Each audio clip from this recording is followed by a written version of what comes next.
पालघर जिल्ह्यातील विक्रमगड तालुक्यातील अनेक रस्ते, पूल, खड्डे पडले कसे? बांधकाम विभागाने फक्त आपली टक्केवारी घेतली म्हणून विक्रमगड परिसरातील अनेक रस्ते खड्डेमय झाले आहेत।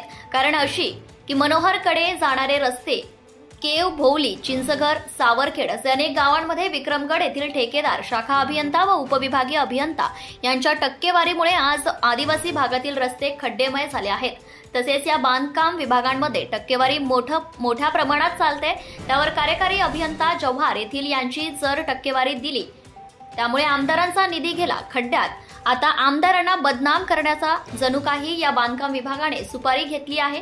आदिवासी भाग असल्या कारणास्तव या रस्त्यांवर कमी प्रमाणात मटर टाकले आहेत। तसेच या रस्त्यांची क्वालिटी देखील, या रस्त्यांची देखभाल, या रस्त्यांवर पडलेले खड्डे, अनेक मुलं निकृष्ट दिसत आहे।